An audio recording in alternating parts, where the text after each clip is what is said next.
hice las confesiones bien hechas y salí limpiecita. El Señor llamaba a cuentas a Satanás, y cada vez que yo confesaba un pecado con tanto dolor y el deseo de no volver a pecar, porque es que esa es la verdadera confesión, dolor de haber ofendido a Dios por ser tan lindo Él y tan tierno, y deseo de no volver a ofenderlo jamás, por amor a Él, más que por el miedo al infierno, ¿sí? Y en ese momento, cada vez que yo confesaba un pecado, llegaba el Señor y le pedía el pagaré a Satanás, el que yo le había firmado, porque es que el pecado no es gratis. Usted le dice a Satanás que sí, inmediatamente le firma un pagaré, y el pagaré es una mancha que queda impresa en su alma. Y entonces llegaba el Señor, y entonces Satanás con esa furia lo arrancaba y se lo pasaba al Señor, y el Señor lo rompía, y mi alma quedó así, salió desocupadita, no tan llena de Dios, pero limpiecita. ¿Y dónde se volvió a llenar de Dios? De amor, de misericordia, de pureza, de deseo de servir al prójimo, deseo de amar al prójimo, de amar a Dios sobre todas las cosas, en la Eucaristía, donde Papá Dios me invitaba a la mesa a comer. Y yo decía que Eucaristía, y no tenía ni idea a qué iba, si no iba ni a comer. Y más grave, cuando recibí al Señor sin haberme confesado, ¿saben cómo era? Como botar al Señor al río Bogotá. Así estaba mi alma, negrísima, asquerosa, oliendo horrible, espantosa. Y recibí al Señor así. Lo recibía para que mi mamá no me regañara, porque mi mamá era pendiente si yo tenía pecados, y ella sabía que no tenía pecados cuando iba a comulgar. No había problema, pues yo iba y sacaba la lengua y no le veía ningún problema. Qué pecados tan espantosos. ¿Y cómo hace Satanás? Me saca la confesión. A los 13 años me empecé a volar con mis amigas a ver películas pornográficas, porque mi mamá me hablaba de virginidad, me hablaba de castidad, me hablaba de que era un matrimonio con el Señor, la que tenía una mujer soltera, y que solo la sexualidad era una bendición del Señor cuando uno se casaba. Y el Señor compartía la argolla que uno tenía con Él, se la entregaba al esposo, pero que el Señor quedaba dentro de la argolla. Era un trío. Y yo creía en mi mamá y creía en la Virgen, y yo le creía a ella, pero cuando me metieron a un colegio de ricas, donde todas en los años 70, de la época los hippies y todo eso, ese colegio era bastante pesadito, pues mis amigas me contaban con cuántas se habían acostado y todo eso, y ridiculizaron a mi mamá, que mi mamá, que tan bruta, como me enseñaba esas cosas. Y me van a enseñar, y me enseñan donde habían aprendido ellas. ¿Y donde habían aprendido? En el Teatro Luz, en el centro, donde habían rotativos de pornografía. Y me fui allá, y con mentiras y engaños, y mire cómo es Satanás de astuto, para engañar a mi mamá, que era tan rígida y no me dejaba ir a ningún lado. Mi amiga era muy astuta y me dice: Fresca, llama a la mamá de ella y le dice que a mí no me dejan ir a cine, y que le diga a mi mamá que todos los miércoles tenemos que ir a la Biblioteca Nacional. Fácil, todos los miércoles cambiaban los rotativos y me iba a ver películas pornográficas. Sencillo. Cuando yo empecé a ver esas películas pornográficas, Satanás me puso un par de tapones aquí. Mi ceguera espiritual. Me volví ciega. A mí me hablaban de Dios, nada. Pero la primera vez que fui, sí quedé aterrorizada, porque yo era muy inocente. En esa época no había toda esa pornografía en la televisión. Yo quedé aterrorizada y me fui con un dolor a confesarme. Y yo estaba asustadísima, y fui y le confesé al padre. Y en esa época los sacerdotes eran bravitos. Cuando yo le dije: Padre, acúseme que me volé para ir al cine, el padre desapegó un grito, porque después yo nunca tenía esos tipos de confesiones, y eso me regaña. Yo asustada que mi mamá fuera a enterar, y yo: ay, que mi mamá no se dé cuenta, que mi mamá no se dé cuenta. Cuando ya el padre me dejó regañar, me pareció: uy, qué salvada, qué tal que le hubiera contado qué película vi. Ahí empezaron mis malas confesiones. Empecé: esto sí se lo digo al cura, esto sí no, esto sí, esto no, para aparentarle a mi mamá. Después simplemente dije: yo que me voy a confesar con esos tipos que son más malos que yo, si son una porquería, si son ladrones, si son mujeriegos, si son homosexuales. Mi papá hablaba lo mismo, y tal cual el papá, tal cual la hija. Eso es lo grave, que uno de papá no se da cuenta hasta qué punto los hijos van heredando de toda la basura que uno tiene por dentro. Qué pecado tan espantoso ante los ojos del Señor haberle criticado a sus sacerdotes. Me decía: ¿quién te creías tú para hacerte Dios y juzgar a mis ungidos? Me decía: son de carne, pero el pecado de mi iglesia me responde la comunidad. La comunidad que no ora, la comunidad que los critica, la comunidad que no ayuna, la comunidad que no los ama, la comunidad que no dobla rodilla y clama al Señor por la santidad de ellos. Porque es que no, ustedes vieran el ataque tan espantoso que tiene la iglesia católica. Es impresionante. ¿Cómo será que la pican y la vuelven pedazos cada instante? Y todo el mundo atacarla. Es espantoso. Pero de eso no voy a hablar. Pero fue espantoso. ¿Y saben qué fue lo más triste? Satanás me sacó de la confesión. Tan astuto. ¿Y saben cómo eran mis autoconfesiones? Eran una burla. En un orgullo y en una prepotencia. Desde ahí me volví orgullosísima y paraba frente al Señor y decía, ¿sabe qué, Dios? Usted sí me dio una mamá, la embarró, qué vieja tan pasada de moda. No me deja ir a ningún lado, no me deja ir a las fiestas, no me deja ir a disfrutar con mis amigas. Ella solo me habla que el rosario, que virginidad, que casi, ay, miren mis amigas tan chéveres que lo pasan. ¿Por qué no me dio la mamá de Estela, mi mejor amiga? Ella es elegante, tiene plata, no es pobretona como la mía. Ella sí la deja ir a todas las fiestas. Antes le enseñó cómo era y la tiene planificando. Y le enseñó lo de la píldora y en cambio mi mamá ni siquiera sabe de eso. Y empezar, por eso es que me tengo que volar a irme a ver películas. Usted miraba a la mamá como la Estela, yo no tendría que mentir. Esas eran mis confesiones y así y me comulgaba. ¿Se imaginan lo terrible? Ahí fue cuando se fue mi vida a pique. Desde los 13 años. Empecé a creer a mis amigas y no le volví a creer a mi mamá. Me empecé a volver rebelde, me empecé a ver grosera, a verla a ella muy fea, muy fastidiosa, mentirosa, pasada de moda, tan cansona a mi mamá. Y mi mamá me hablaba y yo la veía un ser despreciable, una persona demasiado humilde. Me sacó, facilito me sacó el maligno de la presencia de Dios. Pecado espantoso contra la Eucaristía. Astucia de Satanás, sacar a los fieles de la confesión. Y el Señor veía el orgullo mío de tú a tú. No, un hombre, ¿qué tal? De tú a tú, Señor, con la confesión. Y saben que me dio una vergüenza terrible. Vi a la Santísima Virgen postrada a los pies del Señor, intercediendo por mí, cuando ya se cerró todo.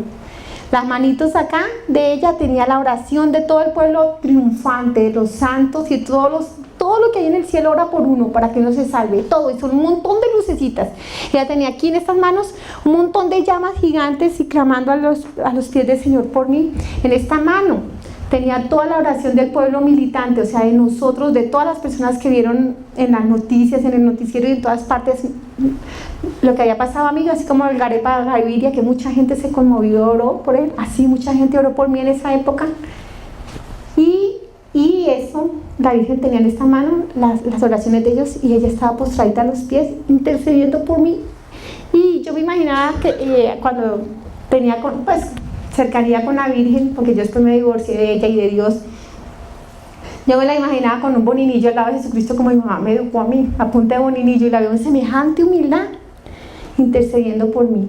Cuando el Señor me saca ese hueco, veo todos esos demonios y todas esas cosas que con el odio y el orgullo y la prepotencia en la sola presencia del Señor, se botaron al piso.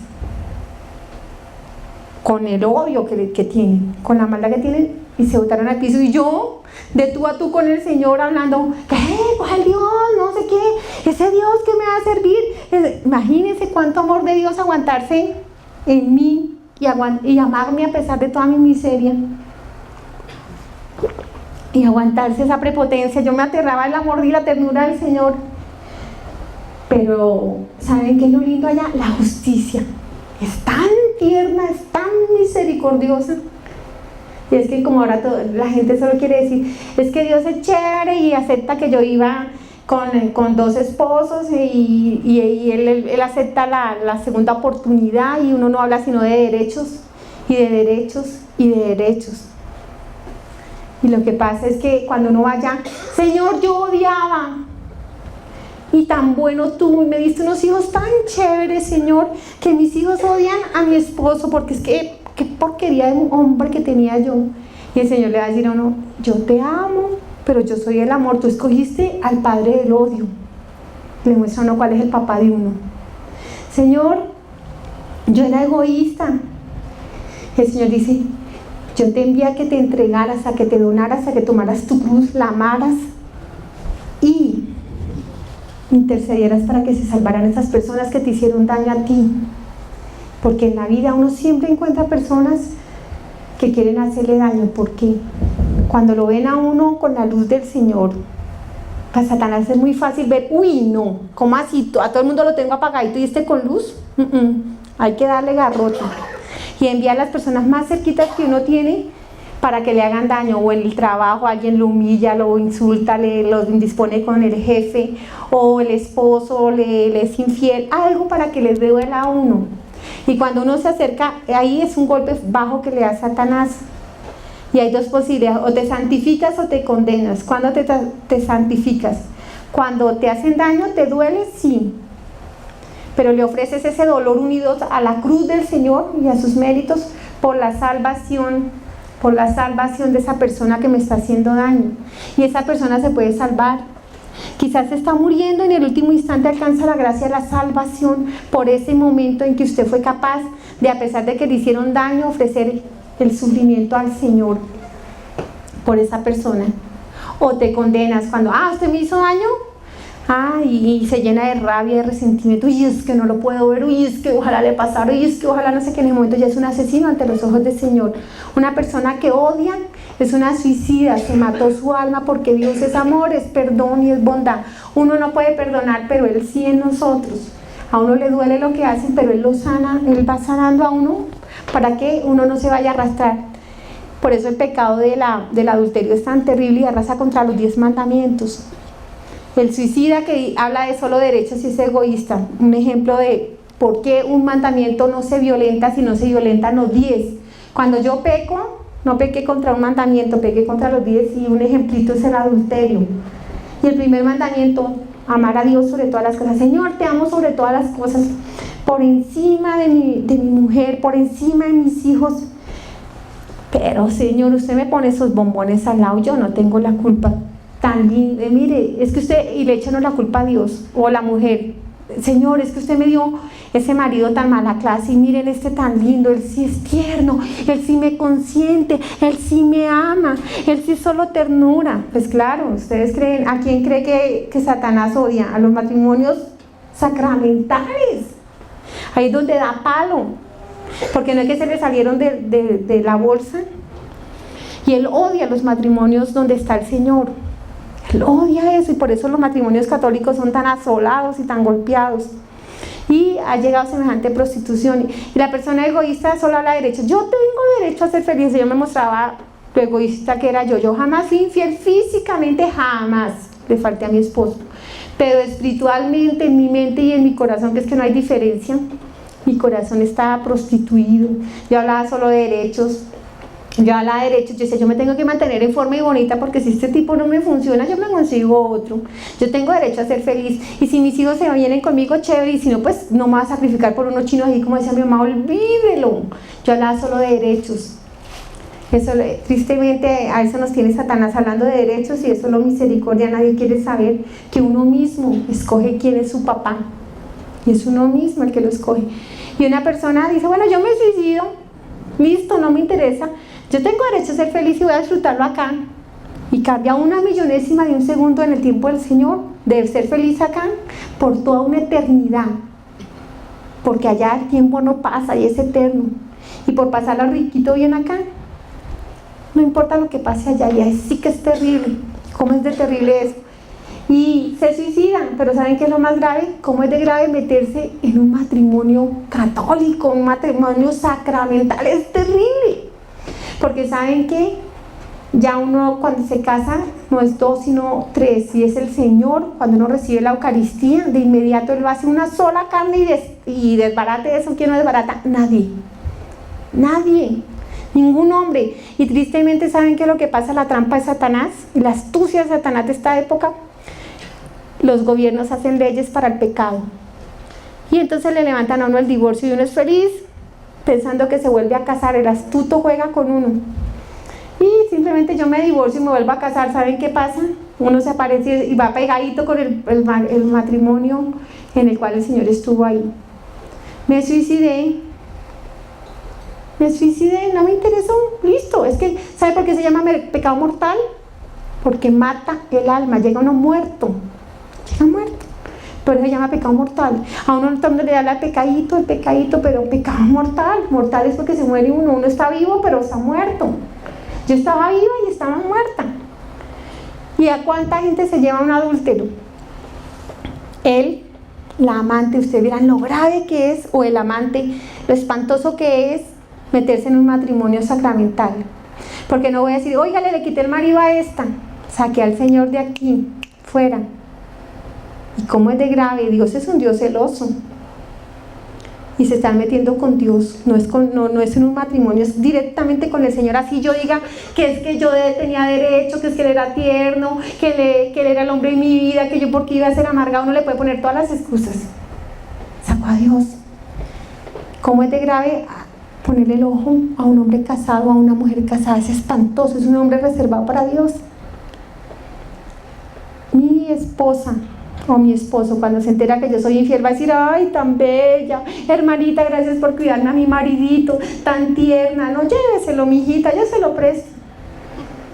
No, de inmediato se llena de odio. Un alma limpia, cuando le entra el odio, queda negra, queda muerta, se muere, porque Dios es amor y es vida. El odio es muerte, y se muere esa alma, y empieza a masticar odio, y ojalá le pase a esa india que la habrá visto él y no hubiera escogido algo mejor que yo, pero una india asquerosa, degenerada, no sé qué, y empieza a matarla con la lengua, con el pensamiento y el sentimiento. Y el prójimo, lo más cerquita que tenía esa persona infiel, los hijos. Y cómo le duele al Señor que esos hijos se levanten sin un papá y sin una mamá en carne, y todo esto que pasa, que los hijos de los hijos con los hijos de los otros hijos, y listo, vamos todos para el cielo. Y esos muchachitos en una confusión y en una cantidad de atropellos. Y cuántas violaciones por padrastros han habido a los muchachitos. Y yo tenía derecho a ser feliz, Señor, porque lástima es que yo sé que el tiempo se acabó, o si no les hubiera hablado de las consecuencias, de los malos consejos que di yo a las personas para que se separaran y se consiguieran otro. Cómo les dañé el alma, cómo es de peligroso uno con esto, maté almas, con esto, con esos malos consejos, cuando me burlaba de alguien, cuando le ponía apodos, mataba. Cuando repartía el chisme, mataba. Cuando estaba ahí, uno mata con esto sí que es terrible, y uno supiera lo grave que es esto, se quedaría mudo. Mire, tan es así el poder de la palabra para destruir o para bendecir, que yo decía cuando pequeña, mamá, que me parta un rayo si estoy diciendo mentiras. Algún día me imaginé que iba a suceder eso, que la palabra se iba a devolver contra mí. Y es tan triste ver cómo se destruyó la obra de Dios. Un hogar es como si fuera una célula de Dios, y Dios es feliz en los hogares, imperfectos sí, nos rozamos sí, porque todos tenemos imperfección, y en Él poco a poco va permitiendo que a través de su presencia, esas imperfecciones entre los dos, lleguemos a un punto donde crecemos y permitimos crecer a nuestros hijos. Si me preguntan qué tesoros espirituales me traes, y saben cómo iban mis manos, así, vacías. Aquí no llevaba nada, mis manos así. Me dice, ¿de qué te sirve decir que tenías 2 apartamentos, que tenías casa, que tenías consultorio, que te consideras una profesional de mucho éxito? Te pudiste traer el polvo de un ladrillo aquí, toda la vida te lo pasaste cuidando ladrillos, edificando ladrillos y trabajando para tener ladrillos. ¿Te los pudiste traer? Es cuando me dice, todo lo que tú tenías lo tenías en bendición, y no porque eras, como decías, muy inteligente, muy trabajadora, que saliste de pobre al esfuerzo. ¿Cuántas personas habían mejor preparadas, muchísimo mejor preparadas que tú, en mejores condiciones, en mejores preparación académica, y mejores condiciones, estaban en condiciones económicas terribles, porque yo todo te lo di en bendición, y como mucho te di, mucho te pido. Y empieza a correr por mi vida desperdicio. De cada grano de arroz que desperdicié, el Señor me empezó a preguntar. Cada vez que le hacía mal la cara a la comida, y cuando decía que guácala, que jartera, y cuando renegaba de que mi familia hacían puras granos y lentejas y frijoles, porque pues como estuvieron en una época muy pobre, y no hacía y no renegar y maldecir de la comida, todo eso me preguntó. Y cada grano de arroz que boté, y cada comida que se me dañó en la nevera, y que en las fiestas y en los buffets donde se hacen toda esa comida y se desperdicia toda esa comida y todo eso, me decía, Señor, mira, mientras tú desperdiciabas la bendición del alimento y decías que no tenías para mirar a tus hermanos necesitados, que no te alcanzaba para más, yo tenía hambre. Y saben que me mostró el hambre del mundo, desde la puerta de mi casa hasta los niños africanos, y me mostró cada persona que se moría de hambre, y me mostraba que yo sí tenía que ver, y que yo sí tenía como haber mirado a mis hermanos. Me mostró todo mi closet lleno de ropa, mis zapatos, las vajillas, no sé qué, las ollas, hice más, eso parecía un almacén, mi casa en una época, y me mostraba, yo estaba desnudo, y me mostraba toda esa cantidad de cosas. Dice, y tú le echabas la culpa al Señor de la pobreza y de la injusticia social, nada más con la mitad de lo que tú te gastabas en belleza, en modas, en tus inyecciones para adelgazar, en toda esa cantidad de cosas, la mitad. El Señor me decía todo, la mitad, junto con lo que se gastan todas las mujeres en el mundo con cirugías plásticas, liposucciones, liposcultura, la mitad. No existiría el hambre en el mundo. Y es cuando me dice, ¿qué hiciste con los talentos que yo te di? Talentos. Esa es la pregunta que más duele, porque es cuando uno se da cuenta la grandeza que Dios no hace personas ni fracasadas, ni frustradas, ni como dice uno, ¿para qué vienes? Y eso, no. Todas las personas valen muchísimo para el Señor, porque dentro de cada persona hay un pedazo del Señor que son los talentos. Y el país como está, muestra el Señor la calidad de talentos bellos que hay en Colombia, pero escondidos. Personas sin Dios, que hacen personas sin Dios, levantan un país sin Dios como el que estamos aquí. Y me muestra a mí el gran pecado de la indiferencia. Me dice, es que tu muerte espiritual, yo estaba viva pero estaba muerta. Nosotros estamos vivos pero estamos muertos en el alma, muertos. Y me dice, tu muerte espiritual comenzó cuando a ti te dejaron de doler tus hermanos, y me muestra el pecado de la indiferencia. Era una alerta cuando veías el sufrimiento y la necesidad de tus hermanos, y tú con la boca por afuera dices, ay, pobrecitos, ay, qué pecado, ay, pero aquí nada, no te dolía nada, no te dolían tus hermanos secuestrados, no te dolían tus hermanos enfermos, no te dolían tus hermanos campesinos sufriendo, no te dolía nada. Y dices, ay, ¿para qué veo noticias para ver solo muertos hoy? Eso, la indiferencia son los pecados de omisión. Los pecados de omisión es el bien que uno viene a hacer. Y por cada vez que uno es indiferente, el Señor le anota a uno, le pregunta, la indiferencia te hizo cómplice de esto. Tu cobardía te hizo indiferente y tú eres cómplice de esto. Me mostró hasta por quién voté, y voté por alguien que traía el divorcio a Colombia, y eso me hizo cómplice de todos los divorcios que hubieron. Yo como cristiana defendía el divorcio. ¿Qué tal esa cristiana? Defendía la eutanasia, y el peor de todos los pecados por los cuales respondí, Señor, se llamaba aborto. Y no alcanzo a hablar del aborto porque el tiempo se acabó, pero fue el peor de todos los pecados. Es que es una mamá a la cual Dios le da toda cantidad de dones, funciones, talentos y su amor para levantar hijos santos, hijos llenos de amor. Y es la misma mamá la que, como si le enterrara un cuchillo al bebé y le derramara su sangrecita, como en esas barbaries satánicas donde yo vi que le degollaban al bebé en un ritual satánico por un chismecito contra un sacerdote. Costó 2 almas, los muchachitos que se consagraron a Satanás, robaron una bebita y le degollaron acá y se le tomaron la sangre para renunciar a la sangre del Cordero de Dios, y se comieron el corazón saltando para renunciar al amor y nunca sentir amor ni compasión con nadie, sino solo odio. Y una mamá, el Señor lo ve peor que eso. ¿Saben por qué? Porque le dio todas las gracias para ser mamá, para ser un templo de bendición ese vientre, y se vuelve un cementerio. Por eso a una mujer le queda tan difícil sanar el aborto, y empieza a hacer, y busca al sacerdote, y busca al otro, y busca así, es que Dios no me ha perdonado. Dios sí nos perdonó. ¿Sabe dónde está el problema? En reparar el pecado. Y es que el otro problema es que como la mamá tiene un sentido especial que le da a Dios para percibir con los ojos del alma lo que pasa en un bebé, la mamá nunca se olvida del grito que pegó ese bebé cuando lo mató, porque ese bebé tendrá un día de vida. El alma es madura y el alarido de dolor que pega ese bebé cuando uno lo mata es impresionante.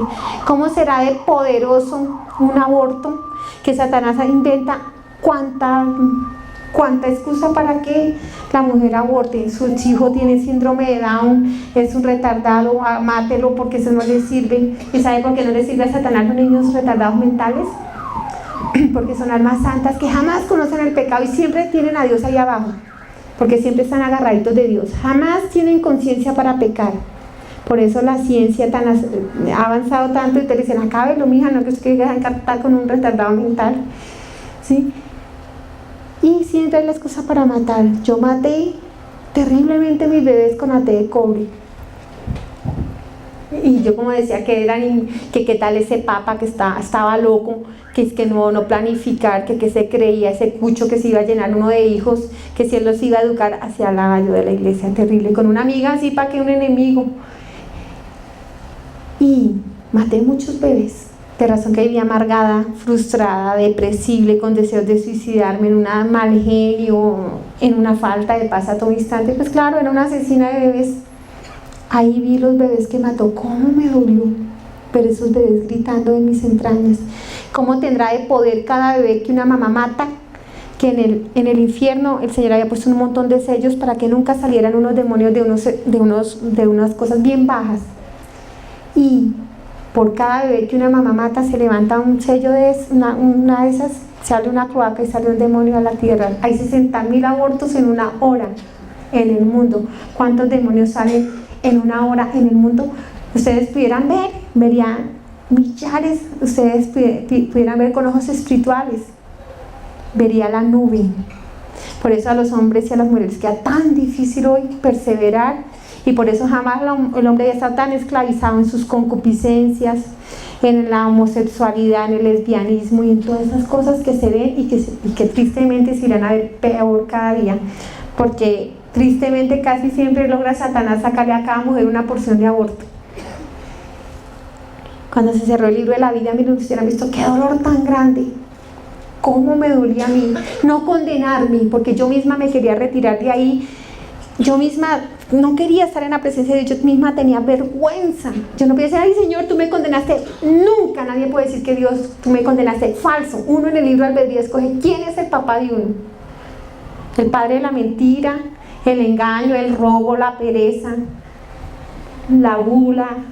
Uno mismo se va soltando y uno empieza a no gustarle nada que sea Dios, que mamera, que jatera. Ese era mi término. Rezandera, chupacamándula, lambeladrillos. No me interesaba nada que fuera Dios. Una persona sin Dios. Y a mí me dolía, era terrible lo que había hecho con mis hijos. Mis hijos eran mentirosos, eran racistas, eran clasistas. Tal cual era yo, tal cual mis chiquitos. Y eso que lo veían poquito. A cuánta gente dañé, a cuánta gente destruía, a cuánta gente arrastré conmigo. Ese era el dolor allá. Y yo empecé a pedirle a todos los santos que me salvaran. Y estaba aterrada como sabía de santos. Y era el mismo silencio y no se escuchaba nada. Cuando se me acaban todos los santos y veo que no hay nada que hacer, levanté los ojos y me encontré con los ojos de mi mamá. Y con esa vergüenza le dije a mi mami, mami, qué vergüenza, me condené. Donde yo voy, madre, no te voy a volver a ver jamás. En ese momento a mamá le conceden una gracia. Ella no se podía mover y ella levanta sus dos dedos hacia arriba y me señala así, con sus dos dedos y con la cabecita. ¿Por qué llegó esa gracia de ella mover los dos dedos? ¿Ustedes se acuerdan que yo les dije que la Virgen estaba intercediendo allí? Una oración profunda que llega al Señor siempre se devuelve en una acción de conversión y de gracia, ¿sí? Y la gracia fue que mi mamá pudo levantar los dos dedos hacia arriba, y yo cuando miré allá, yo no sé qué vi, pero debe haber sido algo muy bello, porque de inmediato saltaron de mis ojos unas costras negrísimas, mi ceguera espiritual, y vi un momento hermoso en mi vida. Y es cuando una paciente me dijo, mire,